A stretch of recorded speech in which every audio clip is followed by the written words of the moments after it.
10 ans et une amende de 200 à 1 million. mu nekk loo xamante ne nii rek gouvernement bi nag njiit la nag di njiitu réew mi président Bassirou Diomaye Diakhar Faye daat na koy nag xaatim jëmale ko ci loi ba waaye mu ngi koy wax rek ne peine yi daal emprisonnement ba maanaam rek képp koo xamante ne gis nañ la ci wàllu ko ngóor jigéen nag ñoom seen juróom ba fukki atu kaso des na la ko tëj waaye amende ba tam dana commencé ci ñeent fukki junni ba 1 million muy loo xamante ne nii nag tubaarkàlla nekk na loo xam ne monsieur Fall mbir mi mu ngay daat nañ koy rek jël yóbbu ko nag ci gouvernement bi daat na cay def ay jéego. waaw dañu wax alhamdulilah. dañu wax alhamdulilah. naam sax sénégalais yi defe naa lu raw lii lañ doon xaar nag. waaw mais nag man dama nekk nit boo xamante ni man damay am yaakaar. man damay am yaakaar tout le temps quoi.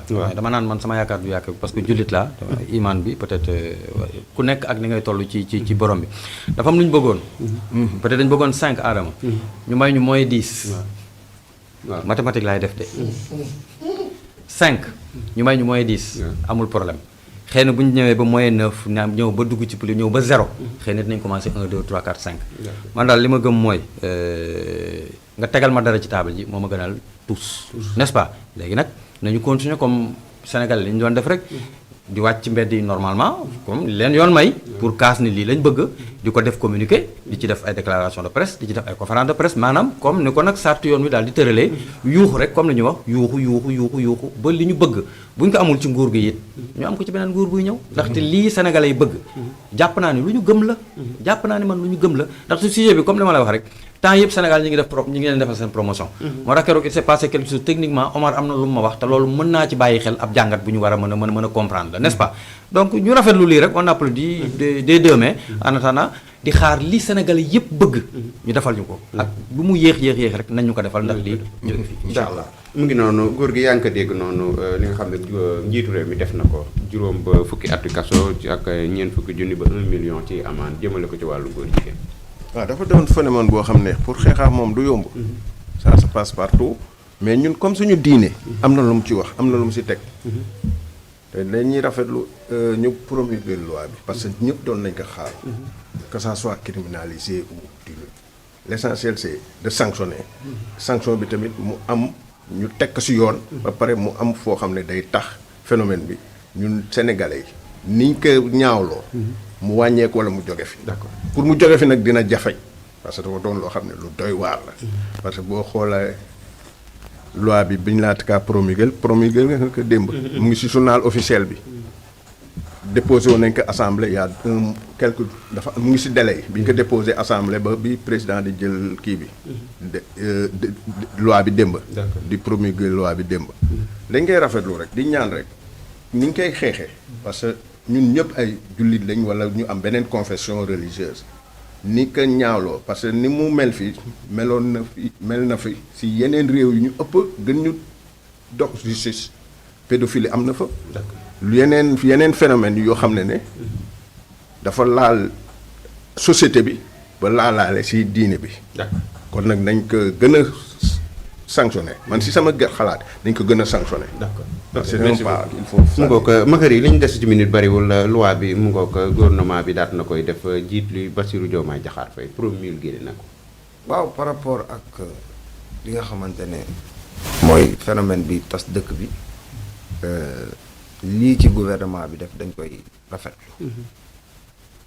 Wolof Njaay danaan wàññi boo gis ci benn lay tàmbalee. waaw loolu rafet la man su ma toogee fii gouvernement bi def loo xamante ne lu rafet la dama koy wax waaye nag Gorghiana vous allez me permettre de vous dire que vous avez pas promis le durcissement de peine à la population c'est ça la vérité qu'est-ce que vous avez promis aux Sénégalais. Ça veut dire Gorghiana. Oui. Moi donc le débat est devenu personnalisé quoi.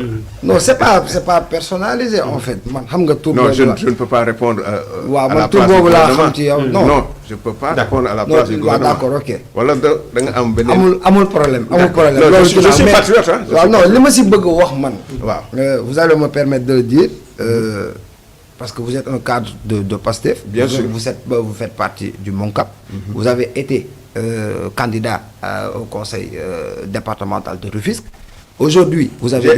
J'ai été arrêté et emprisonné. Oui, vous avez été arrêté et D'autres emprisonné. Oui, d'accord. Mais ce que je veux dire, c'est très important en fait par rapport à la politique bi nga xamante ne yéen moom ngeen di doxalee réew mi. ñun mënuñu toog fii ñu ne état bi durcissement de peine bii mu def ànduñu ci ànd nañ ci parce que c'est un pas en avant.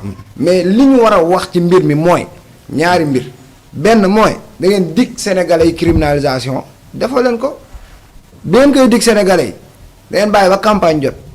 ngeen ne sénégalais yi yéen a ko wax Sonko moo ko wax man li may wax chaque jour waxuma la yow waxuma la keneen dama naan Sonko moo ko wax mu ne Macky Sall dafa am programme mu pour jigéen LGBT fal leen ma boo leen ma falee dinaa ko criminaliser loolu Sénégal yëpp dégg nañ ko defoo leen ko loolu muy benn deuxièmement fi mu dul ànd ak loi bi parce que am na benn côté boo xam ne dama fa ànd ak loi bi et que nit ñi bu ñuy wax ci loi wala bu ñuy jéem a xool loi wala di xool journal officiel nañ ko lire xool le fond xam loi bi yan ban ossature la am ak ni ñu ko tëggee ak lan moo ci nekk mën a gàllankoor nit ñi nga xamante ne dañuy toog ci presse di liggéey parce que tamit mën nañu ci tëj ñun ci 2 ans amaan nañu ci de 500 000 à 1 million teg ko fan dama lay laaj exemple bu ndaw laa mën a jox léegi man su ma xëyoon suba par exemple gis ñaari góor jigéen di fóonante damay dem police boole leen su ma si amul preuve dañ may tëj ma lay laaj su ma xëyee suba góor jigéen ne ma dama laa nopp ma dànk ko kurpañ dóor ko mu dem police porté ma plainte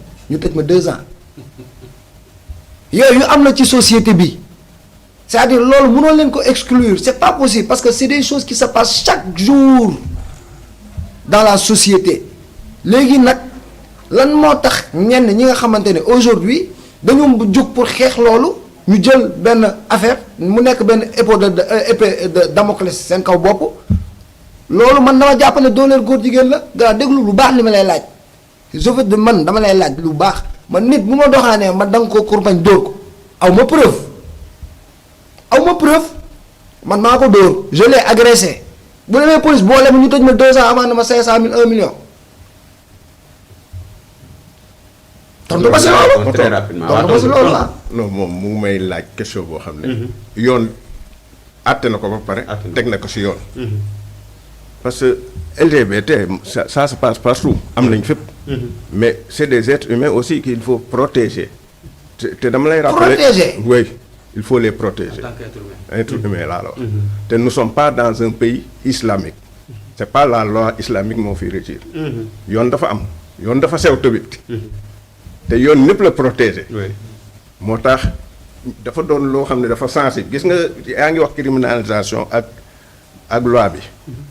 c'est doo tëb rek ne dama koy sanctionner négativement wala sanctionner complètement dafa am foo koy yemale en attendant les spécialistes les hommes du droit wax la fan ngay dem loi bi biñ koy xalaat di ko teg sànq yaa ngi wax ne président Sonko dañ woon da koy criminaliser entre li nga bëgg ak li nga xalaat boo ñëwee ba ci professionnel yi ñoom dañ lay wax li mën a ne ak li nga xam ne moo période bi looloo war. looloo tax loi bi am ñu tënk ko nii. mais mën nañ ñeneen dirigeant bu ñu ñëwee. parce que ñii dañ fiy jóge. ñun dañ fiy jóge quelque soit fa dañ fiy jóge on peut pas être éternel. kon teg ngeen première pas bi daal bu ñu la déggee. bu ñeneen bu ñu ñëwee wala ñun tamit mën nañ ko gën a yokkaat. d'accord mu ngoog Mame Dior a été placé en garde à vue pour association de malfaiteurs acte contre nature et lesbianisme loolu nag bokk na ci li nga xam l'observateur bokk na ci la mu fësal loolu nag mbir la moo xamante ne nii rek monsieur Fall Mame Dior mii nag moom nekk na koo xamante ne ku fës la actrice la di nekk ci bété fi théâtre boobu nga xam ne day daw ci télé bi tubaarkaal mu nekk koo xamante ne nag moom la woon ak diggan benn xaritam diggan nag relation nañ ko waaye tamit justice rek day bàyyi di ko teg gët waaye